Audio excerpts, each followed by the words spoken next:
Sebelum lanjut ke cerita selanjutnya, yuk subscribe dan like. Absen dulu di kolom komen ya ah.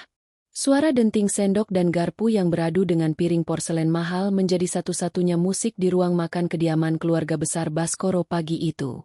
Aroma nasi goreng premium dan kopi luwak menguar. Namun atmosfer di ruangan itu terasa sedingin es bagi Arya. Arya duduk di ujung meja, posisi yang secara tidak tertulis dikhususkan untuk seseorang yang dianggap paling tidak penting. Ia mengenakan kaos oblong polos dan celana kain yang sudah agak pudar warnanya. Sangat kontras dengan Hendra, mertuanya, yang sudah rapi dengan kemeja sutra, atau Riko, adik iparnya, yang memakai jam tangan seharga mobil LCGC. Perusahaan sedang goyang. Pah! Suara Riko memecah keheningan. Ia meletakkan ponselnya dengan kasar di atas meja. Supplier kain dari India menaikkan harga 30%. Kalau kita tidak bisa menekan biaya operasional atau mendapat suntikan dana dalam bulan ini, PT Sinar Abadi bisa kolaps. Kita punya utang jatuh tempo di bank bulan depan. Hendra Baskoro menghela napas berat. Kerutan di dahinya tampak lebih dalam dari biasanya. Papa tahu. Masalahnya, reputasi kita sedang turun karena keterlambatan pengiriman bulan lalu. Investor mana yang mau melirik perusahaan garmen yang manajemennya sedang karut-marut? Hana, istri Arya, yang duduk di samping suaminya, mencoba mencairkan suasana. Mungkin kita bisa coba audit internal dulu, Pah? Siapa tahu ada kebocoran dana di bagian produksi yang tidak kita sadari. Audit itu butuh biaya lagi. Hana, kamu ini bicara seolah kita punya cadangan kas yang melimpah. Semprot Ibu Widya, sang ibu mertua, sambil menatap sinis ke arah Hana, lalu beralih menatap Arya dengan tatapan jijik. Ini semua gara-gara energi negatif di rumah ini. Ada orang yang kerjanya cuma makan, tidur, dan menghabiskan listrik tapi tidak memberi kontribusi apa-apa. Benalu. Arya tetap tenang. Ia mengunyah nasi gorengnya perlahan, seolah tidak mendengar sindiran tajam yang ditujukan padanya. Selama setahun menikah dengan Hana, ia sudah kenyang dengan makian semacam itu. Bagi mereka, Arya adalah pengangguran yang beruntung bisa menikahi putri keluarga Baskoro. Mereka tidak tahu bahwa setiap malam, saat seisi rumah terlelap, Arya mengelola imperium bisnis global dari balik layar laptop tuanya. Sebenarnya, Arya membuka suara, membuat semua mata tertuju padanya dengan ekspresi tidak suka.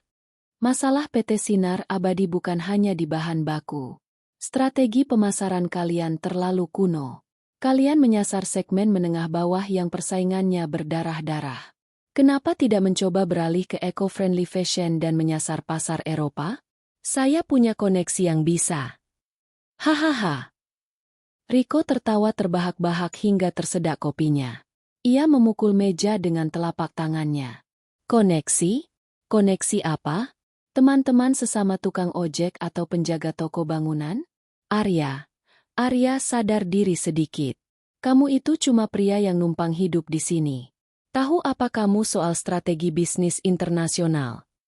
Hendra Baskoro menggelengkan kepala, menatap Arya dengan pandangan merendahkan. Arya, saya menghargai kamu ingin bicara, tapi tolong gunakan otakmu. Bisnis itu bukan teori di buku-buku loakan. Ini soal uang miliaran, soal lobi-lobi tingkat tinggi. Kamu pikir dengan memakai kaos lusuh begitu, orang Eropa mau bicara denganmu? Tapi Pah, saran Arya ada benarnya. Tren dunia memang sedang ke arah sana. Bela Hana dengan suara pelan. Diam kamu, Hana, bentak Ibu Widya. Kamu terlalu memanjakan suamimu yang tidak berguna ini. Lihat Riko, dia setiap hari pusing memikirkan perusahaan. Sementara suamimu ini, pagi-pagi sudah duduk manis minta makan. Benalu tak berguna. Harusnya kamu malu punya suami yang hanya bisa memberi saran kosong tanpa punya uang sepeser pun di saku. Arya hanya tersenyum tipis. Senyum yang sulit diartikan. Di bawah meja, ia baru saja menerima pesan singkat dari asisten pribadinya. Tuan muda, aset PT Sinar Abadi sudah kami kunci. Tinggal menunggu instruksi Anda untuk membeli seluruh saham mereka, atau membiarkan mereka bangkrut minggu depan. Saya hanya ingin membantu, ucap Arya tenang. Jika PT Sinar Abadi mau bertahan, kalian butuh investor besar. Tapi investor tidak akan datang pada orang yang sombong dan menutup mata pada perubahan. Riko berdiri dari kursinya. Wajahnya memerah karena marah. Ia melangkah menghampiri Arya dan menggebrak meja tepat di depan piring Arya. Usir saja dia, Pah. Orang bodoh ini mulai berani menceramahi kita, teriak Riko. Dengar ya, Arya. Besok, perwakilan dari Nexus Group, perusahaan investasi terbesar di Asia, akan datang meninjau pabrik kita. Itu hasil kerja kerasku, bukan hasil omong kosongmu. Jadi, sebaiknya kamu tutup mulut, masuk ke kamar, dan jangan menampakkan wajahmu saat mereka datang. Kami tidak mau calon investor kami mengira kita memelihara gembel di rumah ini. Arya menatap mata Riko tanpa rasa takut. Nexus Group ya? Kalian yakin mereka akan berinvestasi setelah melihat cara kalian memperlakukan orang? Cukup. Hendra berdiri. Arya, masuk ke kamarmu. Jangan keluar sampai tamu besok pulang. Dan kamu, Hana, pikirkan baik-baik masa depanmu. Papa tidak mau punya menantu yang hanya menjadi beban sejarah keluarga Baskoro. Arya berdiri dengan tenang. Ia merapikan piringnya sendiri, sebuah kebiasaan yang selalu diejek sebagai mental babu oleh mertuanya. Sebelum melangkah pergi, ia menoleh ke arah Hendra. Kesempatan seringkali datang dalam bentuk yang paling tidak kalian duga. Pah, sayangnya, kalian terlalu sibuk menghina hingga tidak sadar siapa yang sedang duduk di meja makan kalian. Masih berani bicara filosofi? Dasar bodoh. Cepat pergi. Usir Ibu Widya sambil melempar serbet ke arah Arya. Arya menghindar dengan tangkas, tetap tersenyum, lalu melangkah menuju kamarnya di bagian belakang rumah. Di dalam hati, ia menghitung mundur. 10 menit dari sekarang, ia harus menandatangani dokumen akuisisi yang akan mengubah nasib keluarga ini selamanya. Mereka menyebutnya Benalu, namun sebentar lagi, mereka akan memohon pada Benalu ini agar bisa tetap memiliki atap untuk berteduh. Hana menyusul ke kamar. Matanya berkaca-kaca. Maafkan mereka, Mas. Arya memegang pundak istrinya. Tidak apa-apa, Hana. Aku hanya tersenyum sekarang. Karena sebentar lagi, mereka yang akan lupa cara untuk tertawa. Pagi berikutnya, kediaman keluarga Baskoro berubah menjadi pusat kesibukan yang luar biasa. Para pelayan dikerahkan untuk membersihkan setiap sudut rumah hingga mengkilap. Karpet bulu domba impor digelar di ruang tamu utama, dan bunga-bunga lili segar didatangkan khusus untuk menghiasi meja. Ibu Widya mondar-mandir memastikan tidak ada satu butir debu pun yang tertinggal. Riko, pastikan berkas profil perusahaan sudah rapi. Jangan sampai ada kesalahan angka satupun, teriak Ibu Widya dari ruang tengah. Hari ini adalah penentu apakah kita tetap menjadi bangsawan bisnis atau menjadi gelandangan di jalanan. Riko, yang sudah mengenakan setelan jas Italia seharga puluhan juta rupiah, mengangguk mantap. Tenang saja, Ma. Aku sudah menyiapkan semuanya. Aku juga sudah menyewa jasa pengawal untuk berjaga di depan. Kita harus menunjukkan citra bahwa PT Sinar Abadi adalah perusahaan berkelas. Di tengah keriuhan itu, Arya keluar dari kamar dengan pakaian yang sama sederhananya seperti kemarin. Ia hendak menuju dapur untuk mengambil segelas air putih. Namun, langkahnya terhenti ketika Ibu Widya melihatnya. Kamu, mau kemana? Bentak Ibu Widya. Wajahnya yang penuh riasan tebal tampak mengeras. Sudah dibilang jangan keluar dari kamar. Tamu agung dari Nexus Group bisa datang kapan saja. Kalau mereka melihatmu dengan penampilan seperti gelandangan begitu, mereka akan berpikir keluarga kita sedang menampung pengemis. Arya menghentikan langkahnya dan menatap mertuanya dengan tenang. Saya hanya ingin minum, Ma. Dan lagi pula, bukankah lebih baik jika kalian bersikap jujur apa adanya? Investor yang cerdas tidak menilai bisnis hanya dari karpet yang mahal. Tutup mulutmu. Riko menghampiri Arya dengan langkah lebar. Ia mendorong bahu Arya hingga pria itu mundur selangkah. Jangan ajari kami cara berbisnis. Kamu itu cuma sampah yang kebetulan dipungut Hana. Dengar ya, CEO Nexus Group itu adalah legenda. Dia muda, sangat kaya, dan sangat dingin. Dia tidak butuh filosofi sampahmu. Dia butuh profesionalisme. Hana, yang baru saja turun dari lantai 2 dengan balutan dress formal yang anggun, langsung berlari menengahi. Sudahlah, Riko. Jangan kasar pada Mas Arya. Hana, kamu lihat ini. Riko menunjuk wajah Arya dengan hina. Suamimu ini adalah penghambat kesuksesan kita. Papa sudah memutuskan. Hari ini setelah pertemuan dengan Nexus Group selesai, kamu harus menandatangani surat cerai. Papa sudah menjodohkanmu dengan putra pemilik bank perkasa. Itu jauh lebih menguntungkan daripada mempertahankan benalu ini. Wajah Hana memucat. Ia menatap Arya dengan tatapan penuh luka.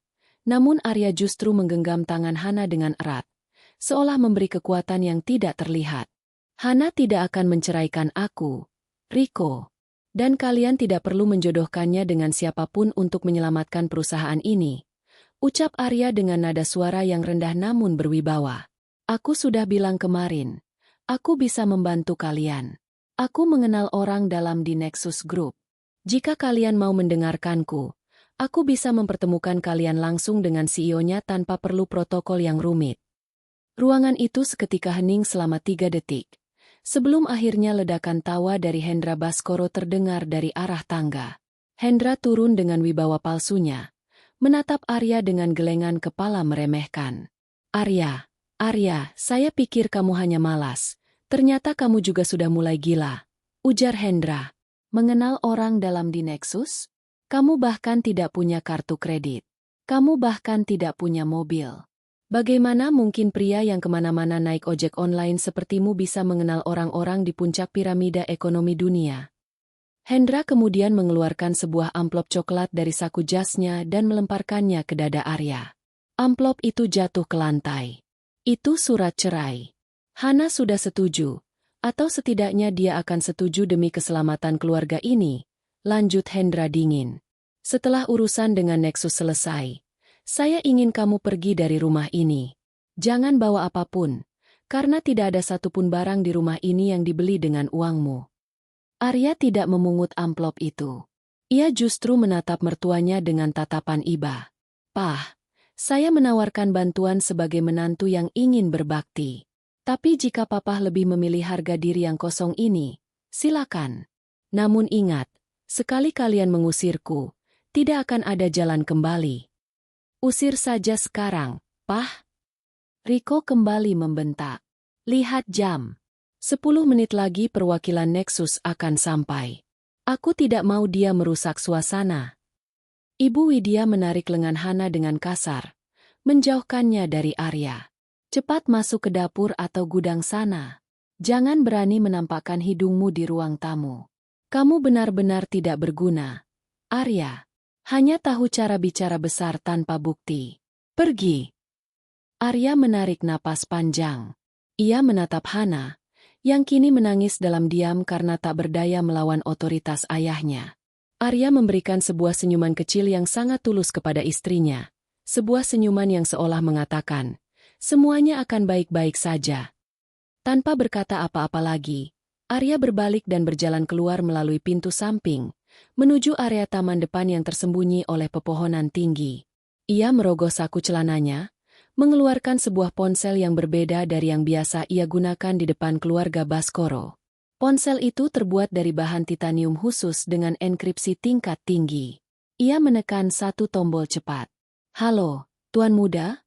Suara di seberang sana terdengar sangat formal dan penuh hormat. Siapkan mobil. Saya sudah di depan rumah Baskoro. Ujar Arya datar. Matanya menatap tajam ke arah pintu utama rumah di mana mertuanya sedang berdiri dengan wajah penuh harap menanti tamu agung. Baik, Tuan. Tim protokol dan konvo sudah bergerak. Kami akan sampai dalam 5 menit. Apakah kami harus langsung masuk ke alamat tersebut? Tidak. Berhenti di persimpangan sebelum gerbang. Saya akan masuk ke mobil di sana. Dan satu lagi. Arya menjeda kalimatnya. Kilat dingin terpancar dari matanya.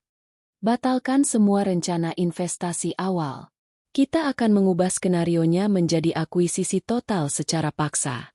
Saya ingin mereka tahu bahwa Benalu yang mereka benci adalah pemilik tanah yang mereka injak. Dimengerti, Tuan Utama Nexus. Arya menutup teleponnya. Ia melangkah menuju gerbang luar, melewati para penjaga yang menatapnya dengan pandangan rendah. Di dalam rumah, keluarga Baskoro sedang merapikan dasi dan memoles senyum palsu mereka, tidak menyadari bahwa badai yang mereka undang bukan membawa hujan uang, melainkan keadilan yang akan meruntuhkan kesombongan mereka. Waktu menunjukkan pukul 9.50 pagi. Ketegangan di ruang tamu kediaman Baskoro bisa dirasakan hingga ke pori-pori kulit. Hendra Baskoro berkali-kali merapikan kerah kemejanya di depan cermin besar. Sementara Ibu Widya memastikan posisi duduk Hana dan Riko terlihat seperti keluarga pengusaha yang sempurna. Namun, pemandangan sempurna itu terusik ketika Arya kembali masuk dari pintu samping. Ia bermaksud mengambil ponsel lamanya yang tertinggal di atas meja kecil di sudut ruang tamu. Langkah kaki Arya yang tenang namun pasti membuat Ibu Widya menjerit tertahan. "Kamu lagi? Kenapa masih berkeliaran di sini?" Ibu Widya menghampiri Arya dengan wajah memerah karena marah. "Sudah dibilang jangan berani muncul. Perwakilan Nexus Group bisa tiba dalam hitungan detik. Kamu mau menghancurkan masa depan kami dengan penampilan kumuhmu itu?" Arya berhenti, menatap ibu mertuanya tanpa emosi. "Saya hanya mengambil barang saya yang tertinggal. Ma. Setelah itu saya akan pergi. Kalian tidak perlu sekhawatir itu." "Bagaimana kami tidak khawatir?" Riko menyela. Ia melangkah maju dan menyambar ponsel lama Arya dari meja, lalu melemparkannya ke lantai hingga layarnya retak. "Lihat barang-barangmu saja sudah membuat mual. Kamu tahu siapa yang akan datang? Mereka adalah delegasi dari korporasi paling berpengaruh di negeri ini. Jika mereka melihat menantu keluarga Baskoro adalah pria yang bahkan tidak mampu membeli ponsel layak, mereka akan menganggap kita bangkrut secara finansial dan mental." Hendra Baskoro ikut mendekat. Suaranya berat dan penuh ancaman. "Arya, kesabaran saya sudah habis. Kamu bukan hanya beban, tapi kamu adalah kutukan bagi keluarga ini. Sejak kamu masuk rumah ini, bisnis kami terus menurun. Dan sekarang, di saat peluang emas ada di depan mata, kamu masih ingin mengacaukannya." Hana berdiri, mencoba membela suaminya dengan suara gemetar. "Pah, Mas Arya hanya mengambil barangnya. Dia tidak berniat mengganggu." "Diam, Hana." Hendra membentak putrinya sendiri. "Karena kelemahanmu inilah dia menjadi melonjak. Hari ini, di depan semua orang, saya akan memperjelas statusnya." Hendra kemudian menoleh ke arah dua penjaga keamanan yang berdiri di pintu depan.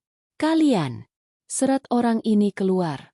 Jangan biarkan dia berada di lingkungan rumah ini sampai tamu dari Nexus pergi.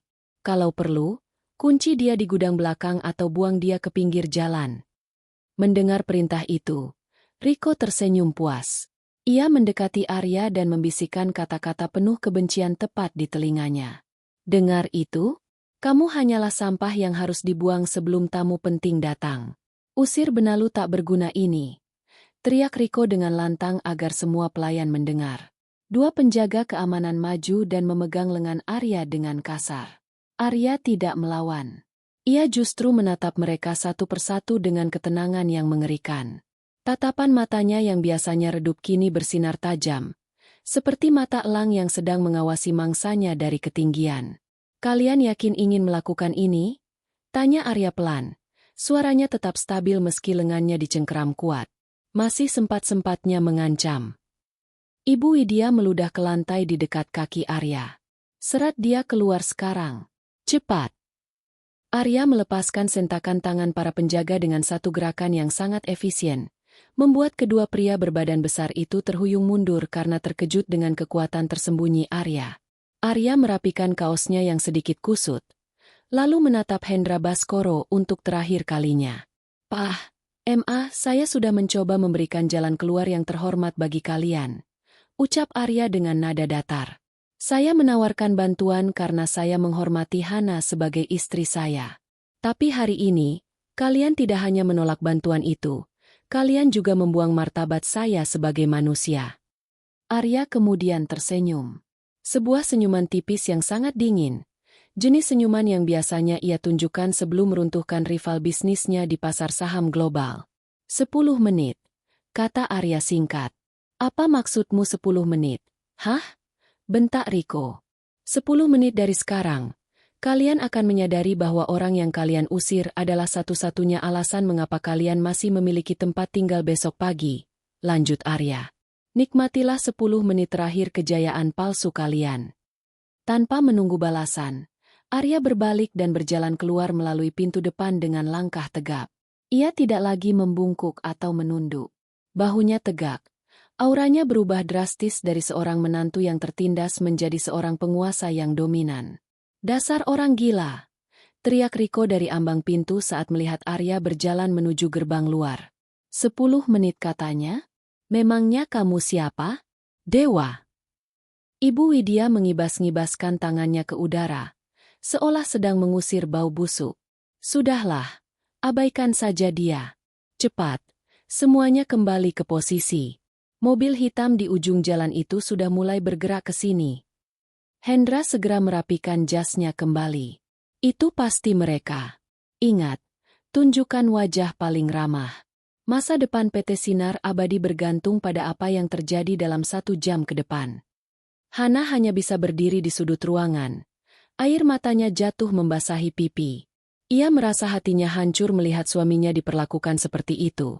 Namun di sisi lain, ia merasakan sesuatu yang aneh.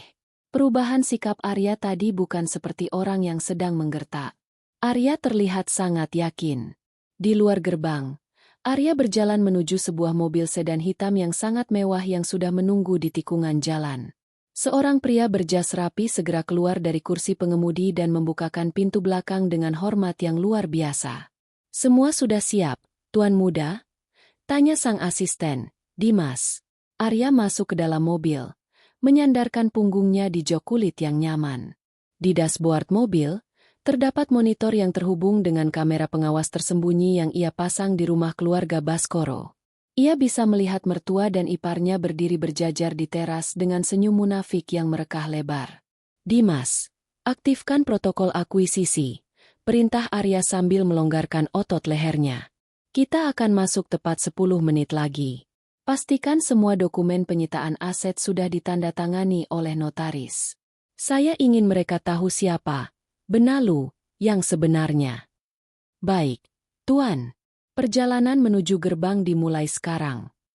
Mobil mewah itu mulai meluncur perlahan menuju rumah keluarga Baskoro. Arya menatap jam tangannya.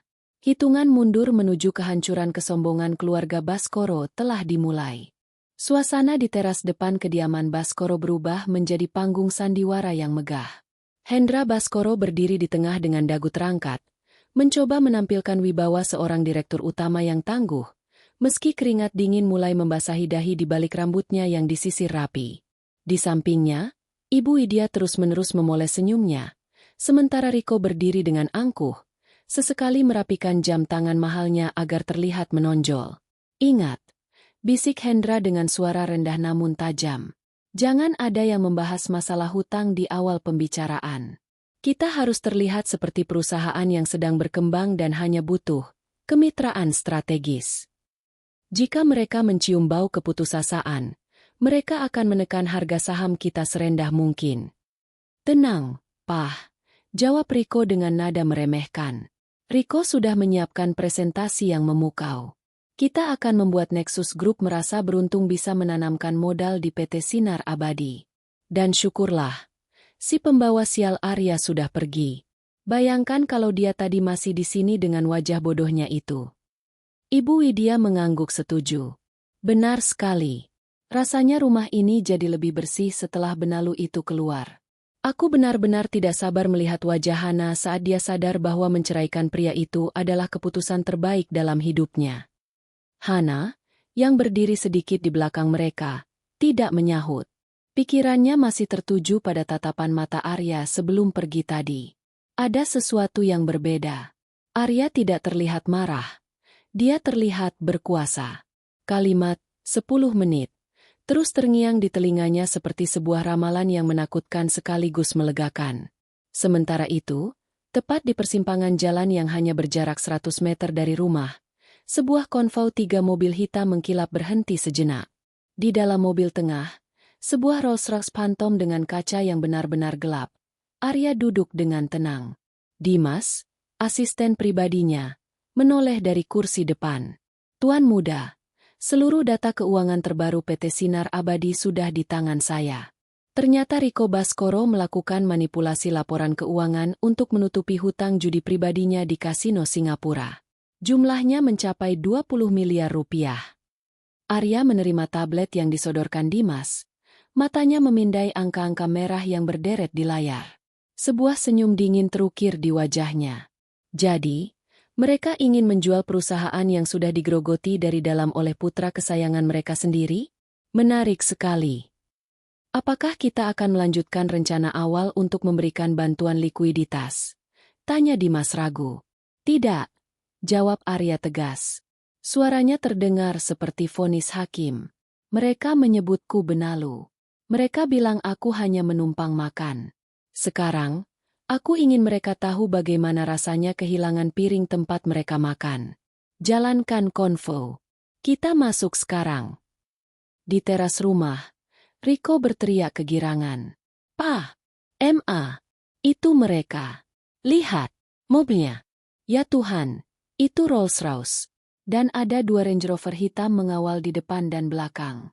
Ini lebih dari yang kubayangkan." Nexus Group benar-benar mengirim pejabat tingkat tinggi mereka. Hendra Baskoro mendadak gemetar.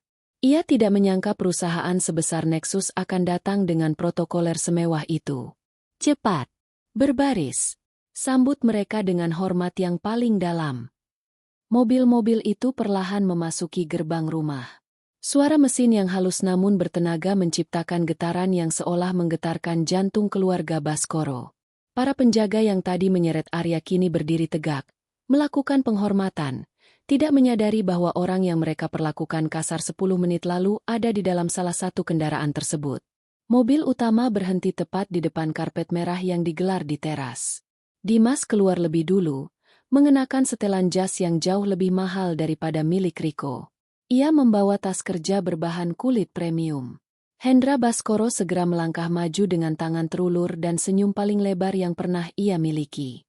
"Selamat datang." Suatu kehormatan luar biasa bagi keluarga Baskoro dan PT Sinar Abadi menyambut perwakilan dari Nexus Group. "Saya Hendra Baskoro, Direktur Utama." Dimas hanya menatap tangan Hendra tanpa membalas jabat tangan tersebut. Ia menatap jam tangannya dengan dingin. "Tepat 10 menit, gumamnya pelan, yang membuat keluarga Baskoro bingung. "Maaf, Pak?" tanya Rico heran. "Apakah ada masalah dengan waktunya? Kami sudah menunggu sejak pagi." Dimas tidak menjawab. Ia berbalik dan membukakan pintu belakang mobil Rolls-Royce tersebut. Ia membungkuk dalam-dalam, sebuah gestur penghormatan yang hanya diberikan kepada seseorang dengan kekuasaan absolut. "Silakan, Tuan Muda. Waktu Anda dimulai sekarang." Keluarga Baskoro menahan napas. Mereka mengharapkan seorang pria tua berambut putih dengan aura pengusaha sukses, atau mungkin seorang eksekutif muda ambisius dari kalangan elit Jakarta. Namun, saat sepatu kulit yang dipoles mengkilap menapak di atas karpet merah, dan sosok itu berdiri tegak sepenuhnya, dunia seakan berhenti berputar bagi keluarga Baskoro. Wajah Ibu Widya memucat seketika. Lipstiknya yang merah terang tampak kontras dengan wajahnya yang kini seputih kertas. Rico ternganga hingga hampir menjatuhkan ponselnya, sementara Hendra Baskoro merasakan lututnya lemas, hampir tidak sanggup menopang berat tubuhnya sendiri. Arya berdiri di sana.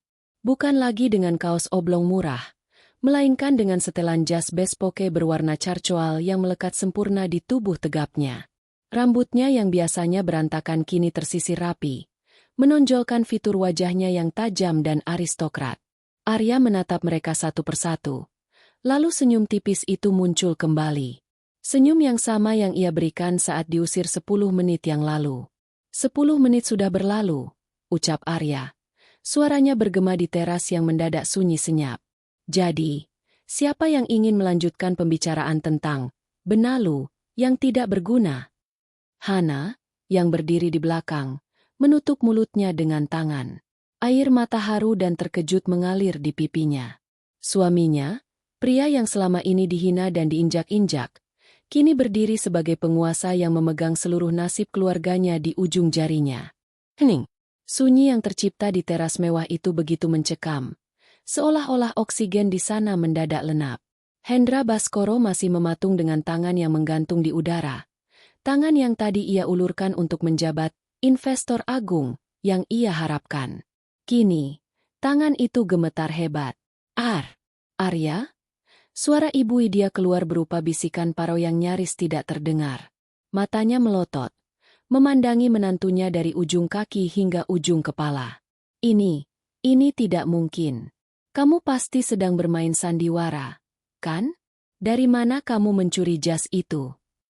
Riko, yang egonya terluka paling dalam, mencoba memaksakan tawa meskipun wajahnya pucat pasi. Hahaha, bagus. Arya, benar-benar akting yang hebat. Kamu menyewa mobil-mobil ini pakai uang siapa? Apa kamu merampok bank? Kamu pikir dengan berdandan seperti ini, kami akan percaya kamu adalah orang penting dari Nexus Group? Arya tidak menjawab. Ia bahkan tidak memandang Riko. Ia hanya melangkah maju satu tindak, membuat Riko secara refleks mundur selangkah karena aura dominasi yang terpancar dari diri Arya. Dimas, asisten Arya, melangkah maju ke depan keluarga Baskoro. Ia membuka tas kerjanya dan mengeluarkan sebuah map perak berlogo Nexus Group yang sangat eksklusif. Perkenalkan secara resmi, ujar Dimas dengan suara yang menggelegar di teras itu. Pria yang kalian panggil, benalu, ini adalah Tuan Arya Dirgantara, pemilik tunggal dan CEO dari Nexus Group International. Beliau adalah pemegang saham mayoritas di lebih dari 20 perusahaan multinasional, termasuk bank yang memegang hutang PT Sinar Abadi. Kalimat terakhir Dimas seperti petir di siang bolong bagi Hendra Baskoro. Jantungnya berdegup kencang hingga telinganya berdenging. Pemegang saham mayoritas bank kami, gumam Hendra dengan suara bergetar. Arya akhirnya membuka suara. Suaranya tidak keras, namun mengandung otoritas yang tidak bisa dibantah. 10 menit yang lalu, saya adalah gembel yang mengotori karpet Anda. Sekarang, secara hukum, saya adalah pemilik dari setiap inci tanah yang Anda injak saat ini. Apa maksudmu? Teriak Ibu Widya, mencoba mencari sisa-sisa keberaniannya. Ini rumah keluarga Baskoro. Kamu tidak punya hak apapun di sini. Arya menoleh pada ibu mertuanya dengan tatapan dingin yang membuat wanita itu langsung terdiam. Rumah ini sudah diagunkan oleh Riko ke Bank Perkasa 3 bulan lalu untuk menutupi hutang judinya di Singapura. Dan tadi pagi, tepat pukul 9, Nexus Group baru saja mengakuisisi Bank Perkasa secara keseluruhan. Jadi, secara teknis, rumah ini sekarang adalah aset perusahaan saya. Hendra Baskoro menoleh ke arah Riko dengan tatapan horor. Riko, apa yang dia katakan benar? Kamu mengagunkan rumah ini. Riko tidak bisa menjawab. Ia hanya menunduk dengan tubuh yang menggigil. Kebohongan yang selama ini ia tutup-tutupi dengan sikap sombong akhirnya terbongkar di depan matanya sendiri. Arya berjalan perlahan menuju kursi rotan mahal di teras tersebut dan duduk dengan santai, menyilangkan kakinya dengan anggun, sebuah posisi yang sebelumnya hanya boleh diduduki oleh Hendra. Ia memandang ke arah Hana yang masih berdiri terpaku di dekat pintu. Hana, kemarilah, ajak Arya dengan suara yang jauh lebih lembut. Hana melangkah ragu. Air mata masih mengalir di pipinya. Saat ia sampai di samping Arya menggenggam tangannya di depan semua orang. Maafkan aku karena merahasiakan ini selama setahun. Aku hanya ingin memastikan, apakah di dunia yang penuh kepalsuan ini, masih ada orang yang mencintaiku tanpa melihat angka di rekening bankku.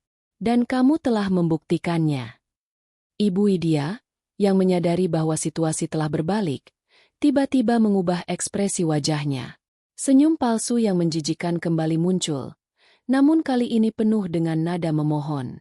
Oh, Arya menantuku yang tampan, ucapnya sambil mendekat dengan langkah gemulai yang dipaksakan. Maafkan Mama, ya? Tadi itu Mama cuma bercanda. Mama hanya ingin menguji mentalmu. Tahu sendiri kan dunia bisnis itu keras? Kami sebenarnya sangat bangga padamu. Benar kan, Pah? Hendra Baskoro tersadar dari keterpakuannya. Iya, Arya. Kamu benar-benar luar biasa. Kami tahu kamu bukan orang sembarangan. Jadi, soal investasi itu, kita bisa langsung tanda tangan kontrak sekarang, kan? Kita keluarga. Arya. Keluarga harus saling membantu. Arya tertawa pendek. Sebuah tawa yang sama sekali tidak mengandung kegembiraan. Keluarga? Menarik sekali. Tadi saya ingat ada yang bilang saya adalah kutukan bagi keluarga ini. Ada yang bilang saya energi negatif yang harus dibuang ke gudang agar tidak memalukan di depan tamu. Arya berdiri kembali, menatap Hendra dan Ibu Widya bergantian dengan sorot mata yang membuat mereka merasa sangat kecil. Kalian menyambut saya sebagai investor dengan karpet merah, tapi mengusir saya sebagai menantu dengan makian. Itu berarti kalian tidak menghormati orangnya. Kalian hanya menyembah uangnya. Arya kemudian memberi isyarat kepada Dimas. Dimas, berikan suratnya. Dimas menyerahkan sebuah dokumen kepada Hendra. Ini bukan surat perjanjian investasi, Tuan Baskoro. Ini adalah surat pemberitahuan pengosongan aset dan audit forensik terhadap PT Sinar Abadi. Kami menemukan indikasi penggelapan dana yang dilakukan oleh putra Anda, Riko. Jika dalam 24 jam hutang tersebut tidak dilunasi, kami akan membawa masalah ini ke jalur hukum. Hendra Baskoro jatuh terduduk di lantai teras.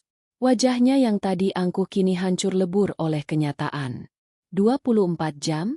Itu tidak mungkin. Kami tidak punya uang sebanyak itu. Itulah masalahnya, kata Arya sambil mulai berjalan kembali menuju mobil Rolls-Royce-nya. Kalian terlalu sibuk menghina orang yang kalian anggap miskin, sampai kalian lupa bahwa kalian sendiri sebenarnya sudah jatuh miskin sejak lama. Arya! Tunggu. Ibu Widya mencoba mengejar, namun dihalangi oleh dua asisten Arya yang berbadan tegap. Arya berhenti di depan pintu mobil yang sudah terbuka. Ia menoleh sedikit. 10 menit tadi adalah waktu yang kalian miliki untuk meminta maaf secara tulus. Tapi kalian lebih memilih untuk terus menghina sampai saya keluar dari mobil ini. Sekarang, waktu kalian sudah habis. Arya masuk ke dalam mobil, diikuti oleh Hana yang ia bawa bersamanya. Pintu mobil tertutup dengan suara yang berat dan solid, memisahkan Arya dari kemiskinan moral keluarga Baskoro. Dari balik kaca gelap, Arya melihat mertuanya yang kini meratap di atas karpet merah yang mereka gelar sendiri, sementara Riko bersimpuh di lantai dengan wajah penuh penyesalan yang terlambat. Roda mobil mulai berputar, meninggalkan kediaman Baskoro yang kini terasa seperti penjara bagi pemiliknya sendiri. Mobil Rolls-Royce itu meluncur perlahan meninggalkan halaman rumah. Namun Arya meminta pengemudinya berhenti tepat di depan gerbang yang masih terbuka. Ia menurunkan kaca jendela, membiarkan udara panas dan keputusasaan yang tertinggal di luar sana masuk ke dalam kabin yang sejuk. Dari posisi ini, ia bisa melihat mertua dan iparnya masih terpaku di teras, tampak seperti patung-patung yang kehilangan nyawa. Hendra Baskoro, dengan sisa-sisa kekuatannya, berlari terseok-seok mengejar mobil itu. Ia menempelkan telapak tangannya pada kaca mobil yang gelap, berharap bisa melihat wajah menantunya sekali lagi. Arya, tolong, nak, jangan lakukan ini pada kami, teriak Hendra dengan suara parau. Kita bisa bicara baik-baik. Kalau kamu mau perusahaan itu, ambil saja. Tapi tolong jangan penjarakan Riko, dan jangan usir kami dari rumah ini. Arya menekan tombol untuk menurunkan kaca jendela sepenuhnya. Wajahnya tetap datar, sedingin es. Pah, Anda bicara bicara baik-baik. Sekarang, kemana suara itu saat saya mencoba memberi saran di meja makan kemarin? Saat itu, Anda bilang saya hanya tahu teori loakan. Ibu Widya ikut menyusul. Napasnya tersengal-sengal. Arya, Mama mohon. Mama tahu Mama salah. Mama hanya ingin yang terbaik untuk Hana. Iya, itu alasannya. Mama pikir kalau kamu tidak punya uang, Hana akan menderita. Mama melakukan itu karena kasih sayang seorang ibu. Arya menatap ibu mertuanya dengan tatapan yang membuat wanita itu langsung bungkam. Kasih sayang tidak pernah menghina. Ma. Kasih sayang tidak pernah mengusir manusia seperti membuang sampah. Kalian tidak mencintai Hana. Kalian hanya mencintai status yang bisa diberikan oleh suami Hana. Arya mengalihkan pandangannya pada Riko yang berdiri gemetar di kejauhan. Riko, kemarilah. Dengan langkah gontai, Riko mendekat. Kesombongan yang tadi ia kenakan bersama jas mahalnya telah tanggal sepenuhnya. Ia tampak seperti anak kecil yang tertangkap basah mencuri. Buka map perak yang dipegang Dimas tadi, perintah Arya. Riko dengan tangan gemetar mengambil map yang disodorkan asisten Arya. Di dalamnya terdapat lembaran-lembaran bukti transaksi digital dan foto-foto rahasia. Mata Riko terbelalak. Itu adalah bukti keterlibatannya dalam perjudian di Marina Bay Sands dan transfer ilegal dari rekening PT Sinar Abadi ke rekening penampung di luar negeri. 20 miliar rupiah. Riko, ujar Arya pelan namun tajam. Itu bukan hanya uang perusahaan. Itu adalah uang pesangon para buruh pabrik yang kamu potong diam-diam. Kamu menyebutku benalu? Benalu adalah makhluk yang hidup dengan menghisap nutrisi inangnya sampai mati. Dan di rumah ini, benalu itu adalah kamu. Hendra Baskoro hampir pingsan mendengar fakta tersebut. Ia menoleh pada putra kesayangannya. Riko, kamu mencuri uang buruh? Kamu bilang uang itu hilang karena kerugian produksi. Aku terdesak. Pah, aku pikir aku bisa memenangkannya kembali di meja judi. Riko menangis histeris. Jatuh berlutut di samping ban mobil Arya. Arya menutup matanya sejenak. Lalu menatap Dimas. Lakukan audit forensik sekarang juga. Segel gudang utama PT Sinar Abadi. Jangan biarkan satu helai benang pun keluar dari sana tanpa izin saya. Dan mengenai rumah ini, beri mereka waktu sampai matahari terbenam untuk mengemasi barang-barang pribadi mereka. Selain itu, semua aset di dalam rumah ini sudah beralih status menjadi milik Nexus Group sebagai sitaan jaminan. Baik, Tuan Muda, jawab Dimas tegas. Arya, matahari terbenam? Teriak Ibu Widya histeris. Mana mungkin kami bisa pindah dalam beberapa jam? Kami mau tinggal di mana? Gudang belakang masih kosong.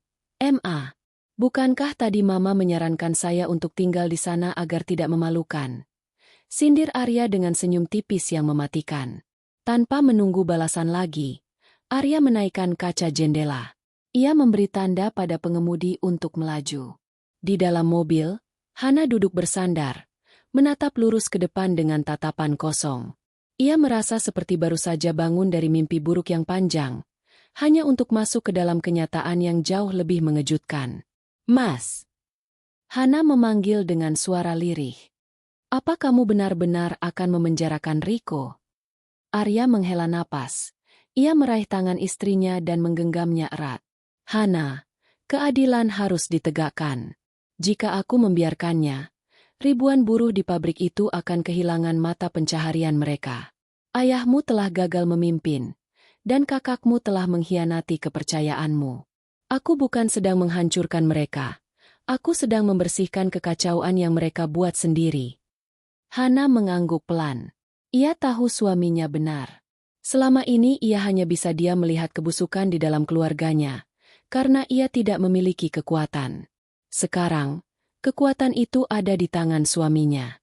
Lalu, kita mau kemana sekarang? Tanya Hana. Ke tempat yang seharusnya menjadi rumah kita sejak setahun yang lalu, jawab Arya. Sebuah tempat di mana tidak ada orang yang akan mempertanyakan harga pakaianmu atau isi dompetmu. Mobil mewah itu melaju membelah jalanan kota, meninggalkan kediaman Baskoro yang kini dikerumuni oleh tim audit dan petugas keamanan berseragam Nexus Group. Di teras rumah, Hendra Baskoro terduduk lemas di lantai, menatap jas mahalnya yang kini terasa mencekik lehernya. Ia baru menyadari bahwa kebodohan terbesarnya bukanlah gagal dalam bisnis, melainkan gagal mengenali berlian yang selama ini ia injak-injak di dalam rumahnya sendiri. 10 menit yang lalu ia merasa sebagai raja. Sekarang, ia bahkan tidak lebih dari seorang penyewa yang baru saja diusir oleh pemilik semesta kecilnya.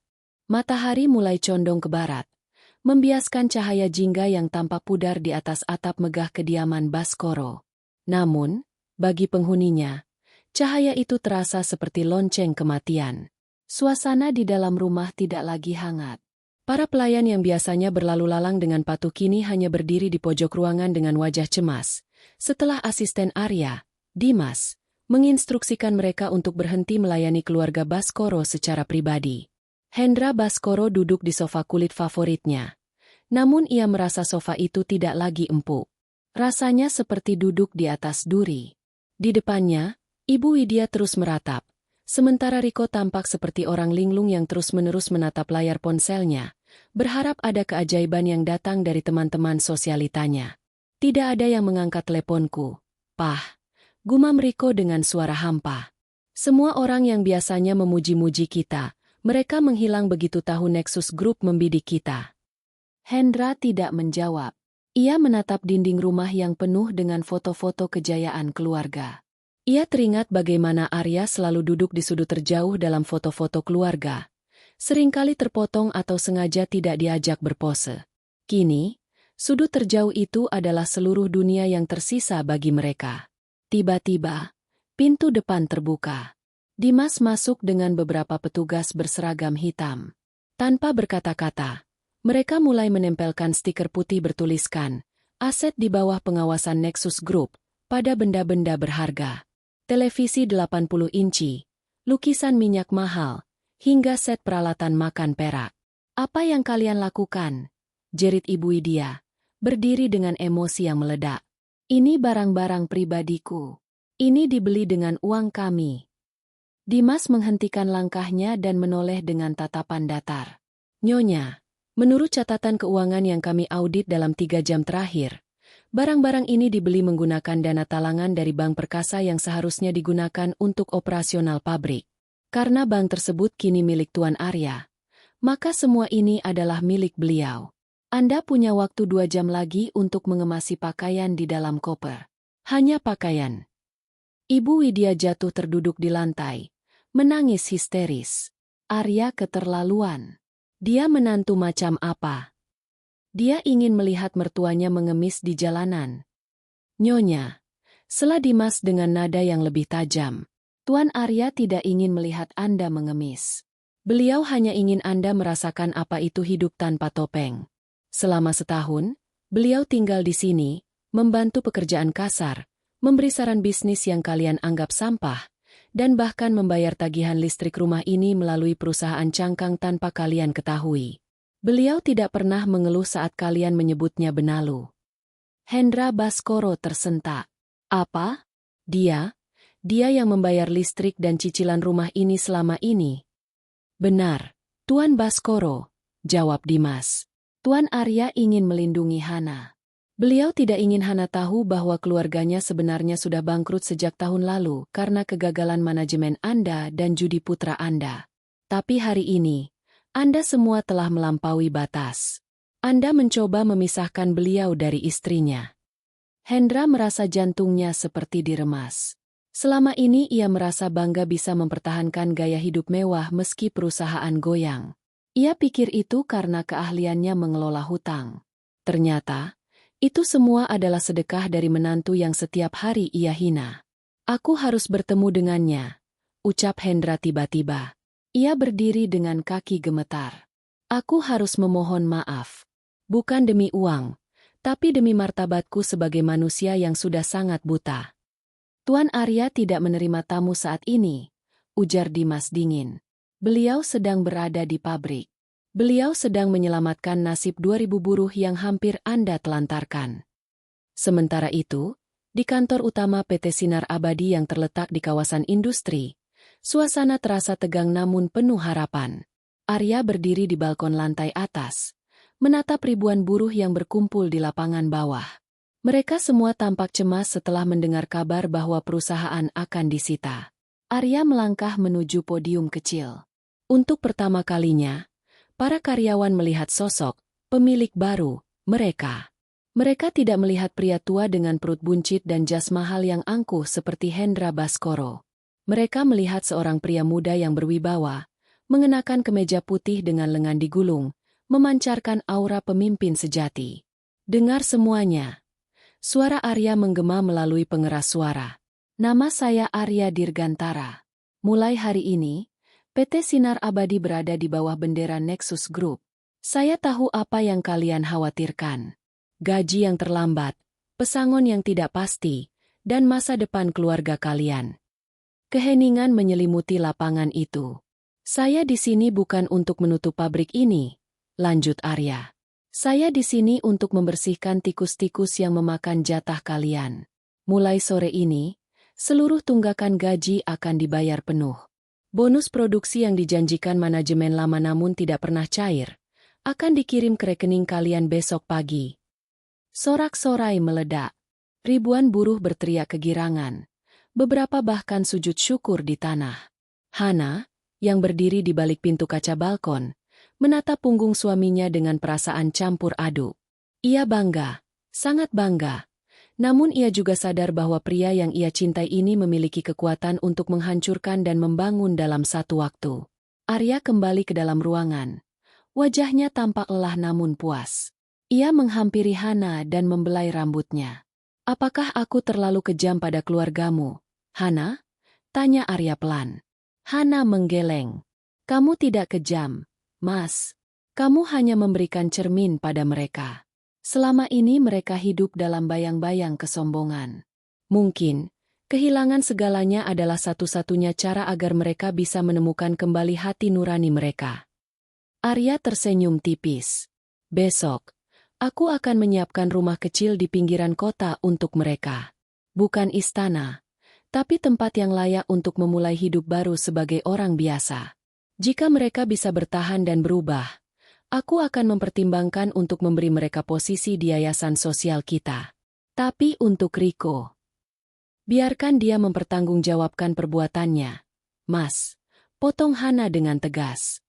Dia harus belajar bahwa setiap koin yang dia curi dari orang kecil adalah beban yang harus ia bayar di penjara. Arya mengangguk. Ia meraih telepon di mejanya. Dimas, jemput mereka sekarang. Bawa mereka ke rumah kontrakan yang sudah disiapkan. Dan pastikan Riko diserahkan ke pihak kepolisian malam ini juga. Jangan ada kompromi. Malam itu, saat keluarga Baskoro diusir dari istana mereka hanya dengan membawa koper pakaian, mereka baru benar-benar mengerti. Arya bukan benalu yang menempel pada mereka. Merekalah benalu yang selama ini hidup dari kemuliaan hati seorang pria yang mereka anggap tidak ada harganya. Penyesalan itu datang, mengalir bersama air mata di dalam mobil sewaan yang membawa mereka menuju kehidupan baru yang jauh dari kemewahan.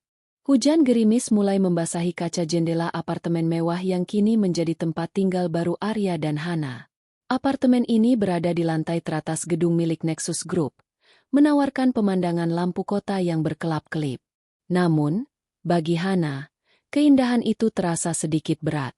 Di tangannya, sebuah ponsel terus bergetar. Nama, Mama, muncul di layar untuk kesekian kalinya. Arya, yang baru saja selesai melakukan panggilan konferensi dengan tim hukumnya di London, mendekati istrinya. Ia melingkarkan lengannya di bahu Hana. Angkatlah. Jika tidak, dia tidak akan berhenti. Hana menghela napas panjang dan menggeser tombol hijau. Suara histeris langsung meledak dari seberang sana. Hana, kamu di mana? Nak, tega sekali kamu membiarkan Mama dan Papamu tinggal di rumah sekecil kotak sabun ini. Suara Ibu Widya terdengar meratap, diselingi isak tangis yang terdengar dibuat-buat. Kasurnya keras. Hana, airnya mati. Dan Riko, adikmu dibawa polisi. Bagaimana bisa suamimu sejahat itu? Tolong bicara pada Arya. Suruh dia lepaskan Riko dan kembalikan rumah kita. Kita ini keluarga. Hana memejamkan mata, merasakan denyut di pelipisnya. Rumah itu bukan milik kita lagi karena sudah diagunkan Riko. Dan Riko ditangkap karena dia mencuri, bukan karena Mas Arya jahat. Mas Arya justru menyelamatkan nama baik Papa agar tidak terseret kasus korupsi yang lebih besar. Kamu sudah dicuci otak oleh si pengangguran itu. Nada suara Ibu Widya berubah tajam sejenak sebelum kembali melunak menjadi rintihan. Hana, Mama sakit, dada Mama sesak. Mama bisa mati kalau harus hidup melarat seperti ini. Bilang pada Arya, kalau dia memang kaya raya, apa susahnya memberi 1 atau 2 miliar untuk Mama? Itu kan cuma uang receh baginya. Hana menatap Arya yang sedang memperhatikan dengan tenang. Hana menyadari sesuatu. Ibunya sama sekali tidak menyesali perbuatannya pada Arya. Ibunya hanya menyesali hilangnya fasilitas mewah yang selama ini ia nikmati. Ma. Suara Hana terdengar sangat tegas sekarang. Selama setahun Mas Arya tinggal di rumah kita, Mama tidak pernah menanyakan apakah dia sudah makan. Mama tidak pernah peduli saat dia kehujanan pulang belanja kebutuhan rumah. Sekarang, saat Mama tahu dia punya uang, Mama tiba-tiba bicara soal keluarga? Maaf, Ma. Mas Arya sudah memberikan rumah kontrakan yang layak dan uang saku bulanan yang cukup untuk hidup sederhana. Jika Mama ingin lebih, silakan cari sendiri. Hana mematikan sambungan telepon. Ia meletakkan ponselnya di meja dengan tangan yang sedikit gemetar. Arya memutar tubuh Hana agar menghadapnya. Kamu melakukan hal yang benar, Hana. Memberi mereka kemewahan instan sekarang hanya akan membunuh karakter mereka lebih dalam lagi. Aku tahu, Mas, bisik Hana. Hanya saja, aku merasa bersalah. Bagaimana bisa aku tidak tahu siapa suamiku sebenarnya selama setahun ini? Arya tersenyum, lalu mengecup kening Hana. Karena aku ingin dicintai sebagai Arya, pria biasa yang menemanimu minum teh di sore hari, bukan sebagai CEO yang selalu dikelilingi orang-orang bermuka dua. Sekarang, aku punya pilihan untukmu. Arya menuntun Hana ke meja kerja dan menunjukkan sebuah dokumen. Ini adalah akta pendirian yayasan baru di bawah Nexus Group. Fokusnya adalah pemberdayaan perempuan dan pendidikan anak kurang mampu. Aku ingin kamu yang memimpinnya. Ini bukan tentang uangku, tapi tentang visimu. Hana menatap dokumen itu dengan mata berbinar. Ini adalah mimpinya yang dulu selalu dipadamkan oleh ayahnya, karena dianggap tidak menghasilkan keuntungan finansial. Lalu bagaimana dengan Papa? Tanya Hana. Aku sudah mengatur pertemuan dengan Papa besok pagi, jawab Arya.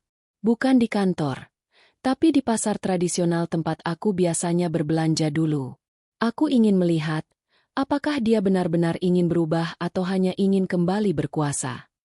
Keesokan harinya, di sebuah kedai kopi sederhana di pinggir pasar, Hendra Baskoro duduk dengan kemeja katun murah yang sedikit kusut. Tidak ada lagi jas sutra atau jam tangan mewah. Wajahnya tampak jauh lebih tua, tapi matanya terlihat lebih jernih daripada sebelumnya. Arya datang tepat waktu, mengenakan kaos polo sederhana. Ia duduk di depan mertuanya. Bagaimana tidurmu, Pah? Tanya Arya santai. Hendra menunduk, menatap gelas kopi hitam di depannya. Awalnya aku tidak bisa memejamkan mata. Aku marah. Aku merasa dihina. Tapi saat aku melihat dinding kontrakan itu yang penuh retakan, aku teringat wajahmu setiap kali kami memaki-makimu di meja makan. Aku tersadar, rasa sakit yang aku rasakan semalam belum ada apa-apanya dibanding apa yang kamu tanggung selama setahun. Hendra menghela napas berat. Air mata mulai menggenang di matanya. Arya, aku tidak akan memintamu mengembalikan perusahaan atau rumah. Aku hanya ingin meminta satu hal. Maafkan aku. Maafkan kesombonganku yang buta. Aku sudah gagal menjadi ayah, dan aku gagal menjadi manusia. Arya terdiam sejenak. Ia melihat ketulusan di mata pria tua itu. Pah, kesalahan bisa dimaafkan, tapi konsekuensi harus tetap dijalani. PT Sinar Abadi akan aku restrukturisasi total. Jika Papa mau, aku memberikan posisi sebagai penasihat teknis di bagian produksi. Papa tahu banyak soal kain, kan? Tapi Papa akan digaji sesuai standar karyawan senior, bukan sebagai pemilik. Papa harus berangkat pagi dan pulang sore seperti yang lain. Hendra tertegun. Ia tidak menyangka Arya masih memberinya kesempatan untuk bekerja di bidang yang ia cintai. Kamu masih mempercayaiku bekerja di sana? Aku percaya pada kemampuan teknismu, Pah. Bukan pada kemampuan manajemenmu yang dulu, ujar Arya tegas. Dan soal Mama, pastikan dia belajar memasak dan mengurus rumah sendiri. Aku tidak akan menyediakan pelayan. Jika dalam 6 bulan kalian bisa menunjukkan perubahan sikap, aku akan membelikan rumah yang lebih kecil namun lebih nyaman atas nama kalian. Hendra menangis tersedu-sedu. Ia meraih tangan Arya dan menjabatnya dengan erat. Terima kasih, Arya. Terima kasih sudah tidak membuang kami ke tempat sampah, meski kami pantas mendapatkannya. Arya menepuk bahu mertuanya. Benalu itu merusak inangnya.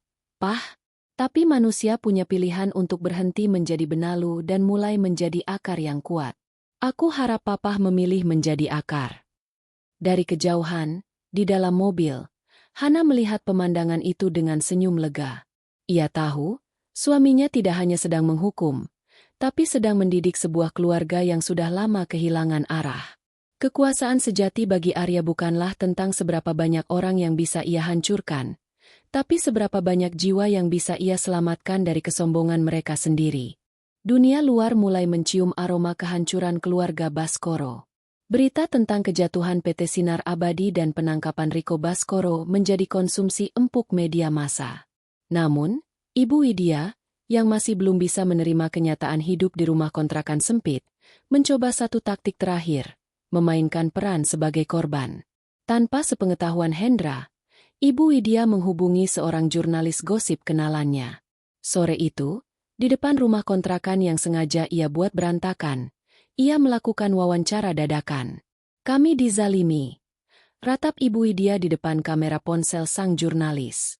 Menantu kami, Arya, ternyata seorang miliarder yang licik. Dia berpura-pura miskin selama setahun hanya untuk memata-matai kelemahan kami, lalu merampas semua aset kami saat kami lengah. Sekarang, lihatlah, dia tinggal di penthouse mewah sementara kami dibuang ke tempat kumuh ini. Dia bahkan memenjarakan putra saya yang tidak bersalah. Video itu viral dalam hitungan jam.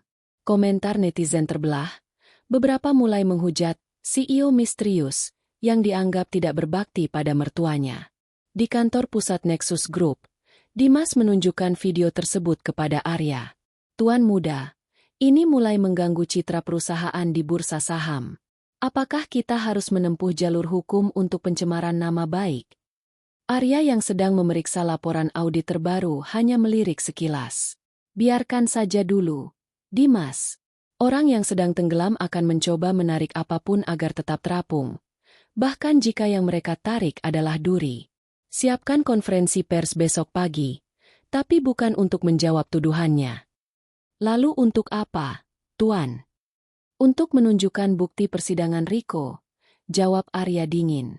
Pembersihan benalu harus dilakukan sampai ke akarnya. Keesokan harinya, suasana di depan kantor kepolisian dan gedung pengadilan tampak riuh. Riko Baskoro keluar dari mobil tahanan dengan tangan diborgol. Wajahnya yang dulu klimis kini ditumbuhi janggut tipis dan tampak kuyu. Di sudut lain, Ibu Widya datang dengan pakaian yang sengaja dibuat lusuh, berharap mendapatkan simpati dari kerumunan wartawan. Arya, kamu tega melihat adik iparmu seperti ini? Teriak Ibu Widya saat melihat mobil Arya sampai di lokasi. Arya turun dari mobil, namun ia tidak sendirian. Ia didampingi oleh 10 pengacara terbaik dari firma hukum internasional. Arya tidak menanggapi teriakan ibu mertuanya. Ia langsung melangkah masuk ke ruang sidang. Sidang dimulai dengan agenda pembacaan dakwaan. Jaksa penuntut umum membeberkan fakta-fakta yang jauh lebih mengerikan dari sekadar judi.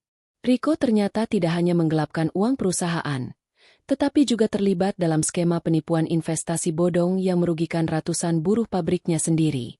Ia menjanjikan bunga tinggi kepada para buruh agar mereka menaruh uang tabungan mereka di bawah kelolanya, yang ternyata habis di meja bakarat Singapura.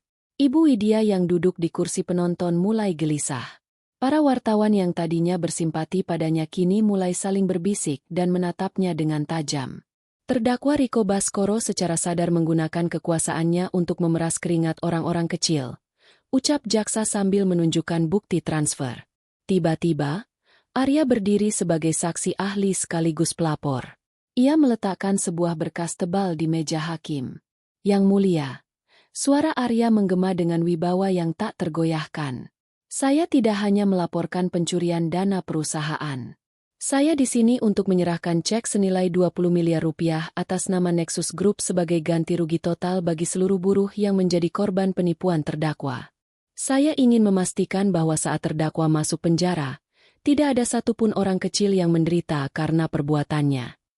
Gemuruh tepuk tangan tertahan terdengar di ruang sidang. Para wartawan segera mengalihkan fokus kamera mereka. Ini bukan lagi cerita tentang menantu yang durhaka, melainkan tentang seorang pemimpin yang melakukan pembersihan besar-besaran terhadap parasit di keluarganya demi keadilan sosial. Riko tertunduk lesu. Ia mengakui semua perbuatannya. Vonis 8 tahun penjara dijatuhkan. Ibu Widya jatuh pingsan di kursi penonton, bukan karena sedih melihat anaknya di penjara, tapi karena malu melihat kenyataan bahwa seluruh dunia kini tahu betapa busuknya putra kesayangannya itu. Setelah sidang usai, Arya berjalan keluar dan berpapasan dengan Hendra yang sejak tadi hanya diam di pojok ruangan. "Pah, maafkan aku jika ini menyakitkan," ucap Arya. Hendra menggeleng lemah. Ia memegang bahu Arya. "Tidak, Arya. Kamu benar. Jika dia tidak dipenjara sekarang, dia akan menghancurkan lebih banyak nyawa nantinya. Terima kasih sudah mengembalikan uang para buruh. Itu satu-satunya hal yang membuatku bisa sedikit mengangkat kepala hari ini." Arya kemudian menghampiri Ibu Widya yang baru sadar dan sedang menangis meraung-raung. Arya berlutut di depannya, menatap matanya dengan saksama. "Ma, video yang Mama buat kemarin, saya tidak akan menuntut Mama," ujar Arya pelan. "Tapi mulai hari ini, rekening tunjangan yang saya berikan akan dikelola langsung oleh Papa. Jika Mama masih mencoba menggunakan nama saya untuk mencari keuntungan atau menyebar fitnah, saya tidak akan segan-segan menghentikan seluruh bantuan. Hiduplah dengan jujur. Ma, itu jauh lebih mewah daripada semua sutra yang dulu Mama pakai."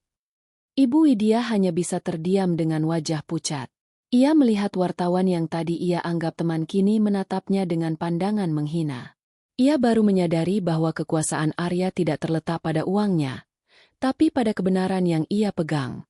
Arya melangkah pergi menuju mobilnya, di mana Hana sudah menunggu. Di dalam mobil, Hana menggenggam tangan Arya. "Sudah selesai, Mas?" tanya Hana lirih. "Pembersihannya sudah selesai, Hana," jawab Arya sambil menatap keluar jendela, melihat gedung pengadilan yang perlahan menjauh. "Sekarang, tinggal bagaimana kita membangun kembali apa yang sudah runtuh. Tapi kali ini, kita akan membangunnya di atas fondasi yang benar." Malam itu, berita utama tidak lagi membahas menantu durhaka, melainkan keadilan dari Nexus. CEO Arya Dirgantara pulihkan hak buruh sinar abadi. Benalu yang sebenarnya telah diangkat, dan meskipun menyakitkan, pohon keluarga itu kini punya kesempatan untuk tumbuh kembali tanpa parasit yang menghisapnya.